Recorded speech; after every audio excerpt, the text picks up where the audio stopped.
네, 여러분, 또 터졌습니다. 샤넬이 또 가격을 올렸어요. 그것도 아무 예고 없이 기습적으로요. 정말요? 얼마나 올랐는데요? 2025년 6월 기준으로 주요 제품들이 평균 6% 인상됐습니다. 클래식 미디엄 가방 같은 경우 1,680만원에서 1,780만원으로 올랐죠. 100만원이나 훅 올라버린 거예요. 와, 근데 샤넬이 요즘 힘들다고 하지 않았나요? 매출도 줄었다고 뉴스에서 봤는데. 맞아요. 그게 더 기가 막힌 거죠. 보통 회사가 힘들면 가격을 내리거나 할인을 하거나 하잖아요. 그런데 샤넬은 정반대로 가고 있어요.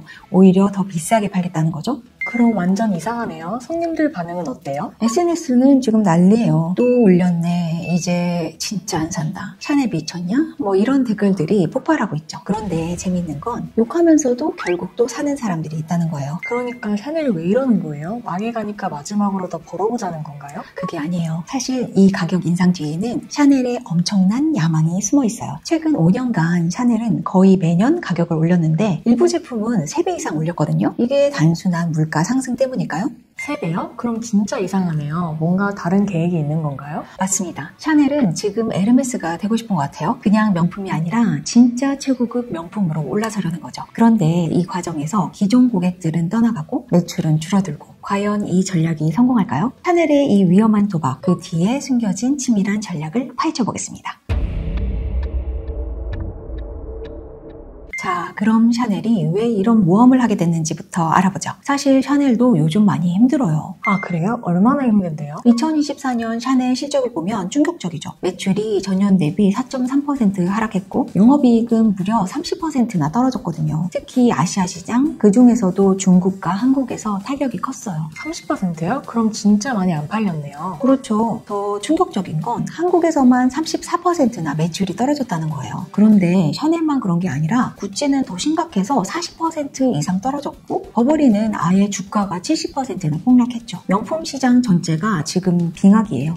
그럼 진짜 명품 시장이 다 무너지고 있는 거네요? 그런데 더 심각한 건 이게 일시적인 현상이 아니라는 거예요. 구조적인 변화가 일어나고 있거든요. 가장 대표적인 게 바로 샤테크의 몰락입니다. 샤테크요? 샤넬로 재테크하는 거 말씀하시는 거죠? 바로 그거예요. 기억나세요? 몇 년 전만 해도 샤넬백 사두면 돈 번다는 말이 진짜였어요. 코로나 시기에는 클래식 미디엄 가방이 정가 800만 원인데 중고로 1200만 원에 팔렸거든요. 와, 정말요? 그럼 완전 대박이었네요. 그때가 샤테크의 전성기였죠. 사람들이 투자 목적으로 샤넬백을 사기 시작했어요. 오픈런으로 해서 사자마자 바로 되팔면 몇백만 원이 이익이었잖아요. 심지어 샤넬 어플까지 생겼을 정도예요. 그런데 지금은 어떤데요? 완전 반대예요. 지금 중고나라나 번개장터를 보면 참담합니다. 급처, 손절 이런 제목들이 넘쳐나고 있거든요. 작년에 1,500만 원 주고 산 가방을 1,000만 원에도 못 팔고 있어요. 500만 원 손해라는 얘기네요? 그럼 완전 쪽박이잖아요. 완전 정답이죠. 샤테크가 샤 손실로 바뀌고 있어요. 실제로 최근 조사를 보면 샤넬 클래식백의 중고 시세가 정가의 70에서 75% 수준까지 떨어졌어요. 예전엔 120에서 130%였는데 말이죠. 그럼 왜 이렇게 된 거예요? 가장 큰 이유는 MZ세대가 완전히 등을 돌렸기 때문이에요. 과거에 샤넬 오픈런의 주역이었던 20, 30대 직장인들이 더 이상 줄을 서지 않고 있어요. 그럼 이제 명품은 정말 끝인가요? 그게 아니에요. 신기한 건 이런 현상에도 오히려 실적이 오른 브랜드가 있어요. 바로 에르메스죠. 다른 브랜드들이 다 고전할 때 에르메스만 홀로 성장했거든요. 에르메스요? 그럼 에르메스는 뭔가 다른 게 있나 보네요. 정확해요. 그래서 샤넬이 지금 에르메스를 따라하려는 거예요. 에르메스의 성공 비결을 보면 샤넬의 가격 인상 전략이 왜 나온 건지 이해할 수 있거든요. 그런데 정말 이상한 게 있어요. 샤넬이 매출도 줄고 영업이익도 줄었다고 했잖아요. 그런데 투자는 오히려 늘었어요. 근데 그게 무슨 말이에요? 회사가 힘들면 돈을 아껴야 하는 거 아닌가요? 상식적으로는 그래야 맞죠? 그런데 샤넬은 정반대로 하고 있어요. 2024년 투자 규모가 무려 43% 증가한 17억 6억 달러. 우리 돈으로 약 2조 5천억 원을 쏟아붓고 있거든요. 2조 5천억 원이요? 매출이 줄었는데 그 돈을 어디서 썼다는 거예요? 여기가 진짜 반전 포인트예요. 보통 투자라고 하면 더 많이 팔기 위한 투자를 하잖아요. 공장을 늘리거나 매장을 늘리고 광고를 늘리고. 그런데 샤넬은 완전히 반대로 가고 있어요. 어떻게요? 샤넬이 투자한 분야를 보면 공급망 내재화, 글로벌 매장 리뉴얼, 그리고 VIP 고객 응대 시스템 강화예요. 쉽게 말해서 더 적게 팔되 더 특별하게 팔겠다는 거죠. 아, 그럼 고급화 전략인 거네요? 정확해요. 가장 대표적인 사례가 파리 깡봉 31번지 본점이에요. 샤넬의 성지 같은 곳인데 여기에 VIP 전용 사롱을 새로 만들었거든요. 2024년만 해도 이 리뉴얼에 1억 달러 넘게 투자했어요. VIP 살롱이요? 그럼 기존 매장과 뭐가 다른가요? 아예 차원이 다르죠. 일반인 출입금 안전금지 구역 같은 거예요. 상시 예약제로만 운영되는데요. 들어가면 전담 직원이 1대1로 응대하고 원하는 제품을 미리 준비해서 마치 개인 쇼룸처럼 꾸며놓죠. 와, 그럼 완전 프라이빗 서비스네요? 맞아요. 심지어 샴페인이나 차도 서빙해주고 고객이 원하면 디자이너와 직접 만날 수도 있어요. 그런데 여기서 핵심은 이 VIP 살롱에 들어갈 수 있는 사람이 정해져 있다는 거예요. 어떤 기준이 있나요? 구체적으로 기준을 공개하진 않았는데요. 연간 구매 금액이 최소 5천만 원 이상이어야 하고 몇 년간의 구매 이력이 있어야 한대요. 돈만 있다고 들어갈 수 있는 게 아니라 샤넬과 관계가 있어야 하는 거죠. 그럼 신규 고객은 아예 불가능한 건가요? 거의 불가능하죠. 이게 바로 샤넬이 전하고 싶은 메시지예요. 우리는 가방을 파는 게 아니라 경험을 판다. 그리고 그 경험은 선택된 고객만 누릴 수 있다는 거죠. 그럼 다른 명품 브랜드들도 비슷하게 하나요? 이게 재미있는 부분인데요. 샤넬과 비교해볼 만한 브랜드가 LVMH 그룹이잖아요. 이들은 완전히 다른 전략을 쓰고 있어요. LVMH는 어떻게 하는데요? LVMH는 외연적인 확장 전략을 취하고 있어요. 루이비통, 디올뿐만 아니라 면세점, DFS, 호텔, 쉐발블랑, 심지어 와이너리와 리조트까지 운영하거든요. 명품을 접할 수 있는 접점을 최대한 늘리는 거죠. 아, 그럼 LVMH는 더 많은 사람들이 접할 수 있게 하는 거고 샤넬은 반대로 더 적은 사람들만 접할 수 있게 하는 거네요. 정확해요.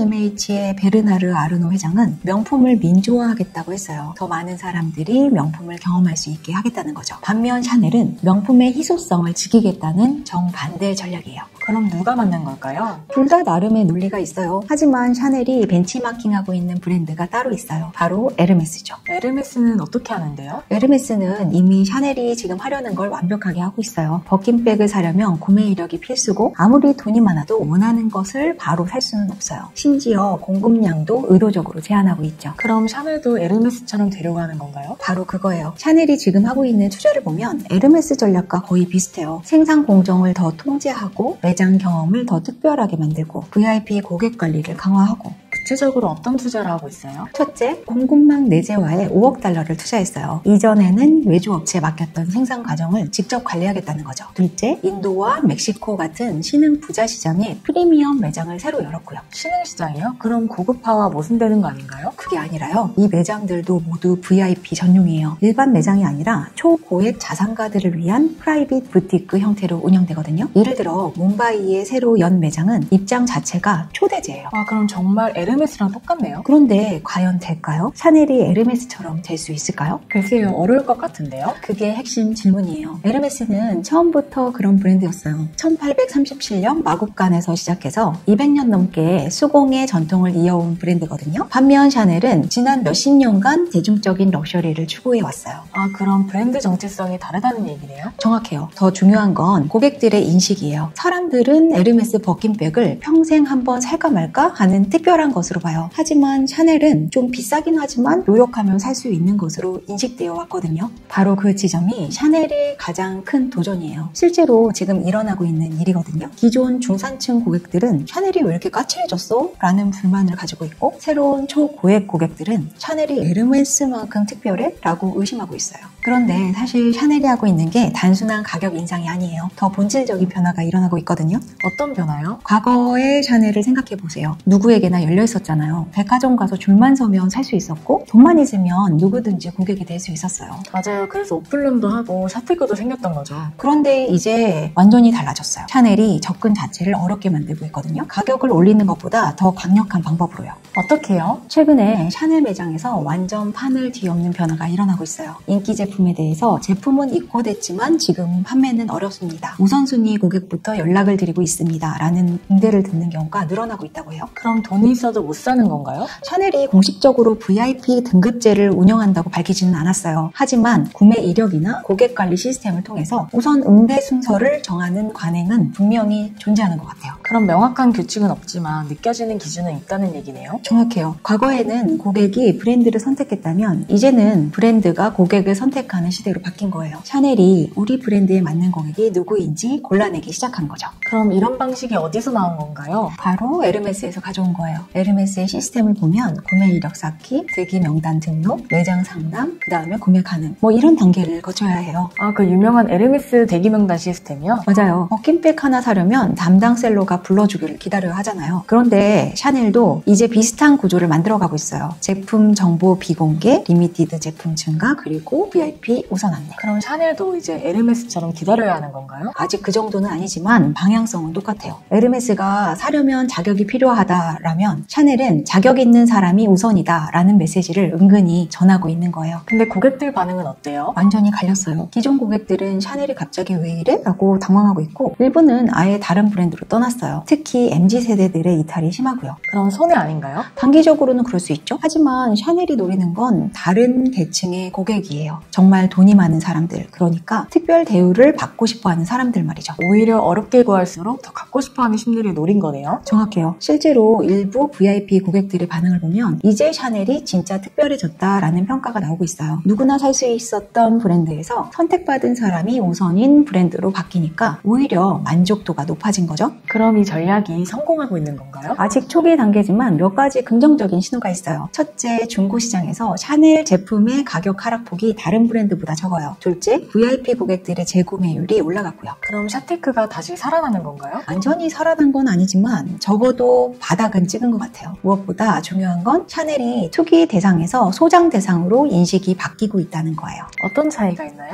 투기 대상일 때는 사서 되팔이 목적이었다면 소장 대상은 갖고 있는 것 자체가 목적이에요. 후자가 브랜드 입장에서는 훨씬 건강한 고객이죠. 명품 전체 매출이 둔화됐고 MZ세대는 이탈했고 오픈런도 사라졌잖아요. 그런데 일부 브랜드들은 이런 위기 속에서 자신만의 색깔을 더 강하게 드러내고 있어요. 예를 들면 어떤 브랜드들이요? 대표적인 예가 에르메스죠. 그리고 브루넬로 쿠치넬리 같은 브랜드들도 있고요. 이들의 공통점이 뭔지 아세요? 뭐예요? 사고 싶어도 쉽게 살 수 없다는 거예요. 에르메스를 보면 수량 통제는 기본이고요. 구매 이력이 있어야 하고 로고도 최소화하고 장인 수작업을 강조하죠. 그러고 보니 에르메스 제품에는 로고가 거의 안 보이네요. 맞아요. 그리고 브루넬로 쿠치넬리는 더 극단적이에요. 기본 디자인인데 스웨터 한 장에 800만 원이 넘는 것도 있거든요. 800만 원이요? 스웨터가요? 그럼 누가 사요? 그게 핵심이에요. 이 브랜드를 부자들의 유니클로라고 불러요. 겉보기에는 평범한 회색 스웨터인데 소재는 최고급 캐시미어고 만드는 방식도 전통 수공예 방식이거든요. 아, 조용한 럭셔리네요. 정확해요. 마크 저커버그가 입은 회색 티셔츠도 브루넬로 쿠치넬리 제품이에요. 한 벌에 $400가 넘어요. 그런데 로고는 전혀 안 보이죠. 그럼 이런 브랜드들은 어떻게 장사를 해요? 이들은 애초에 많이 팔 생각이 없어요. 대신 적게 팔아도 누구나 쉽게 살 수 없는 구조로 고급스러움을 유지하는 거죠. 구체적으로 어떤 구조요? 에르메스는 전 세계 매장이 300개 정도밖에 없어요. 샤넬이나 루이비통에 비하면 절반도 안 되죠. 브루넬로 쿠치넬리는 더 적어서 100개도 안 돼요. 그럼 접근성이 떨어지겠네요? 바로 그거예요. 접근성을 의도적으로 떨어뜨리는 거예요. 그래서 브랜드의 희소성과 특별함을 유지하는 거죠.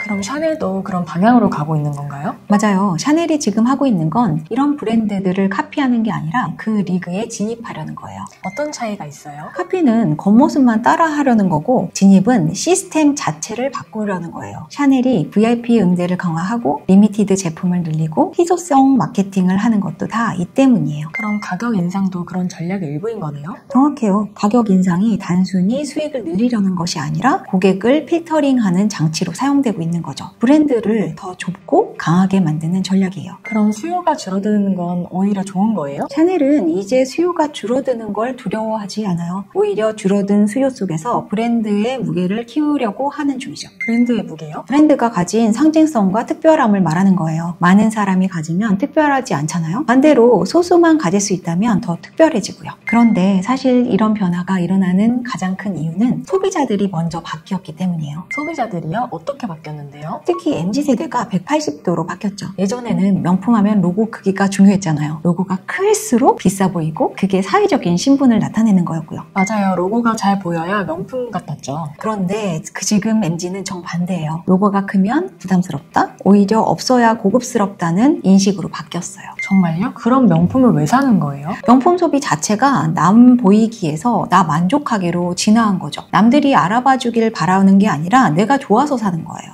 그럼 과시욕이 줄어든 건가요? 과시의 방식이 바뀐 거라고 생각해요. 예전에는 이거 얼마짜리인지 알지? 였다면 지금은 이 브랜드 아는 사람만 알지로 바뀐 거죠. 아, 더 은밀한 과시가 된 거네요. 정확해요. 그래서 샤넬 클래식백이 타격을 많이 받은 거예요. 너무 유명해져서 오히려 로고 피로감이 상징이 되어버렸거든요. 로고 피로감이요? 2020년대 초반에는 샤테크 열풍으로 모든 사람이 샤넬백을 들고 다녔잖아요. 그런데 지금은 흔하다, 가품과 구별이 어렵다, 너무 뻔하다는 인식이 퍼진 거죠. 그럼 요즘 MZ세대는 어떤 브랜드를 좋아해요? 완전히 다른 브랜드들이 인기인데요.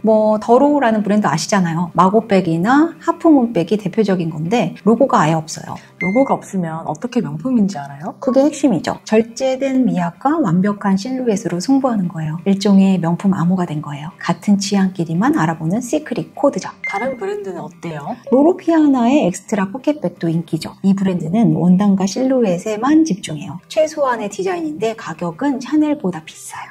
더 비싸요? 그런데도 사는 거예요?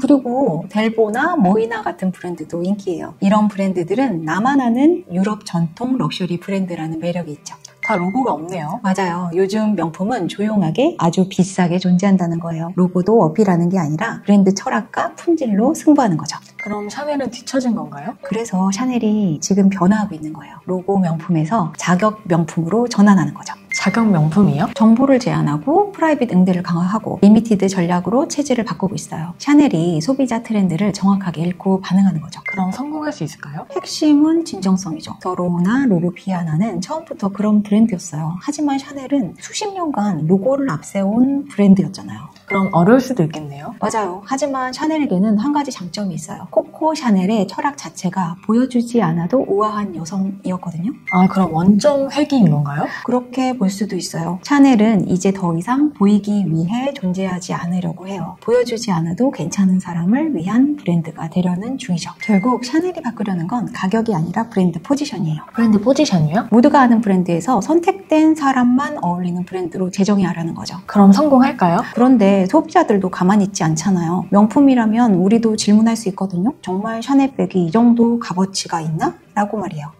그리고 브랜드가 대답하지 못하면? 그냥 안 사면 되죠. 실제로 지금 그런 일이 일어나고 있잖아요. 맞아요. 요즘 젊은 층들이 정말 냉정하더라고요. 이제 명품은 비싼 게 아니라 비싸도 납득이 되는 것만 살아남아요. 그 기준에서 샤넬은 지금 선택하는 쪽에서 선택받는 쪽으로 돌아가려는 중이죠. 선택받는 쪽이요? 과거에는 샤넬이 우리 제품 어때요? 라고 어필했다면 이제는 우리 브랜드에 어울리세요? 라고 묻는 거예요. 그럼 앞으로 명품 시장은 어떻게 될까요? 진짜 명품만 살아남을 거예요. 그리고 진짜의 기준을 결정하는 건 결국 소비자들이고요. 샤넬이 에르메스가 될 수 있을지 아니면 그냥 비싼 브랜드로 남을지 앞으로 몇 년이 결정적일 것 같아요. 정말 흥미진진한 변화네요. 맞아요. 오늘 영상이 재미있으셨다면 구독과 좋아요 부탁드리고요. 다음에 우리는 더 흥미로운 트렌드 인사이트 정보로 찾아올게요. 안녕.